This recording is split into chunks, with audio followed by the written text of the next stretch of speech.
Narito na naman tayo para sa isang napaka-sweet at nakakakilig na love story nila Kalingap Edu at Ate Viancy. Tulad mo ay aking makilala. Para sa pagpapatuloy ng ating love story ay ginaganap nga ang birthday ni Ate Viancy at napakaraming mga pasabog na nangyari sa kanyang birthday. Sobrang ingrande kasi ng kanyang kaarawan dahil marami ang mga nag-sponsor at mga supporters na gusto na malaking birthday para kay Ate Viancy.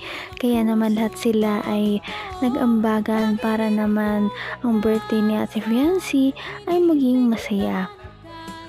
Napakaraming mga pasabog ang mga nangyari sa kanyang birthday, simula sa mga host, sa event at sa venue. Sobrang ganda talaga ng place, kaya naman masasabi na lahat na ito ay ginastusan talaga.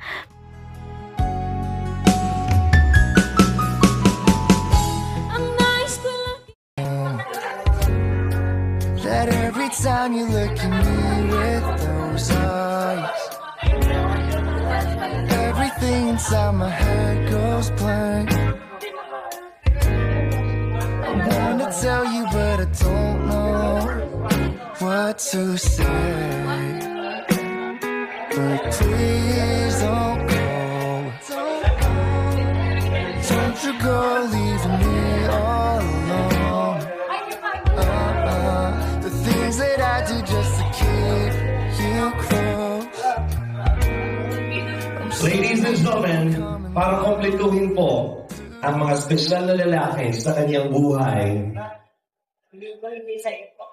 let's feel the love by this time para sa kanyang pinaka-espesyal, walang iba kundi kita mahal.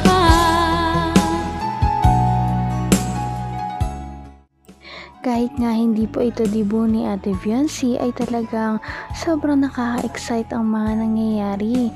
Meron pang nagsayaw sa kanya ng 17 Roses at ang mga lalaking ito ay mga lalaking may mga papel sa kanyang buhay at mahalaga para sa kanya. Unang-una na nga dyan ang kanyang papa, ang kanyang mga kaibigan, mga classmate, lalong-lalo na nga ang Kalingap Boys. Sinayaw din siya ni Kalingap Rab at maya-maya ay inaabangan na nga ng lahat na isayaw siya ni Kalingap Edu. Noong isayaw na nga ni Kalingap Edu si Ate Viancy, sobra talaga ang hiyawan. ladies and gentlemen, mag-ingay for Kalingap Love Team FC!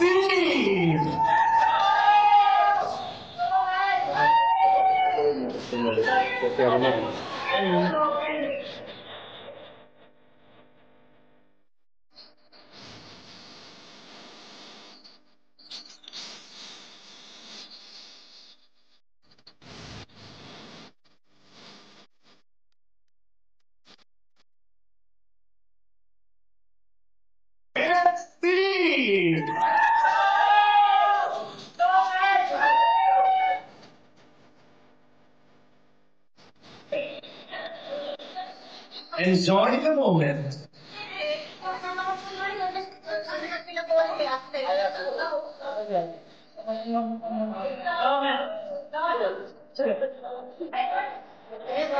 Hindi ko naman akalain na hindi ko rin inaasahan pa. Grabe at bagay na bagay talaga si Ate Viancy at Kalingap Edu. Kaya naman sobra ang hiyawan at pag-cheer sa kanya ng kanilang mga supporters na nandun. Ganun na rin sa social media. Sobrang dami talaga ang gusto na magkatuluyan silang dalawa dahil sobrang sweet nga nila sa mga vlogs at bagay na bagay daw talaga sila. Napakarami ang nag-cheer sa kanila na gusto nga nila ay mag-kiss pa daw ang dalawa habang nagkasayaw sila. Ngunit hindi naman ito pinansin ni Ate Viancy at Kalingap Edu.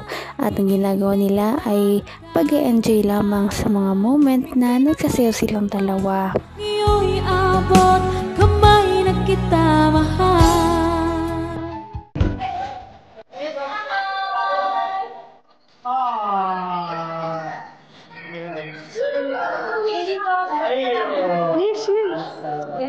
Cheese. Cheese. Jake.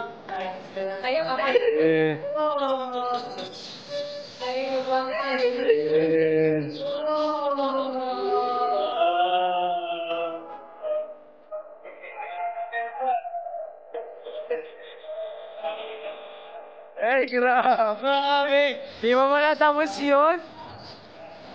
Grabe. Ay, nakatitig.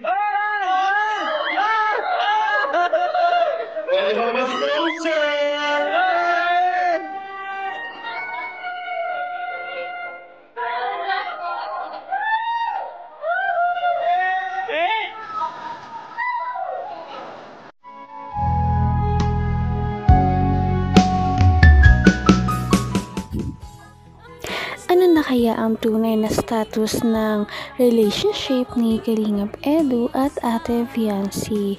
Habang nagsasayaw nga silang dalawa ay nag-uusap lamang sila sa mga bagay-bagay. Bagay na bagay talaga silang dalawang tignan. Kaya naman lahat ay chini-cheer talaga silang dalawa. Napakatagal nang hinahantay ng buong Kalingap team at ng mga viewers ang pagkakataon na ito dahil minsan nga lamang magkaroon ng party at minsan lamang sila makapagsayaw ng ganito at sobrang important kasi nito sa buhay ng isang babae. Ngunit ito ay hindi pa naman niya debut, kaya naman masusundan pa siguro ito pag nagdebut na si Ate Fiancee. Bigay ng may kapa, iyo'y abot kamay. Yes!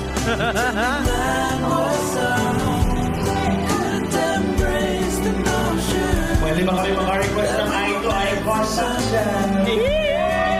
Something beautiful. Grabe! Grabe.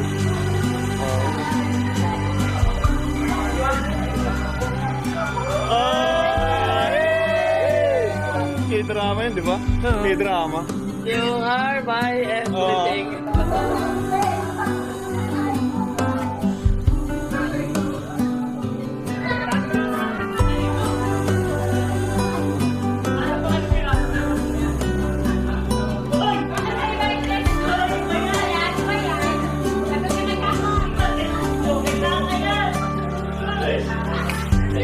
At this moment, no one can tell where we should go.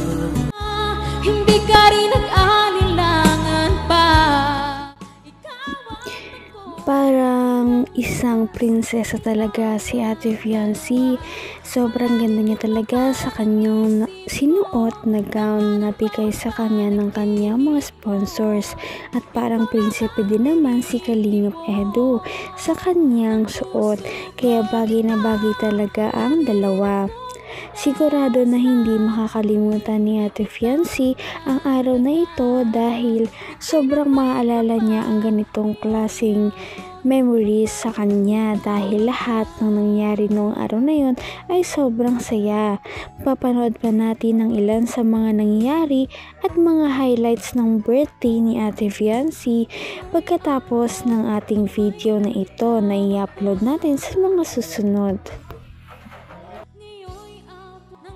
Napaka-sweet talaga nila at napakabait ng tambalang ito kaya maraming sumusuporta. Kaya naman sana ipatuloy natin silang suportahan at mahalin si Fiancee, si Kalingap Edu at ang Kalingap team. Yan lamang at maraming salamat sa panonood. Abangan natin kung magkakatuluyan ba talaga si Kalingap Edu at Fiancee.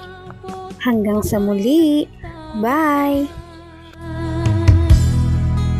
Ngayon'y abot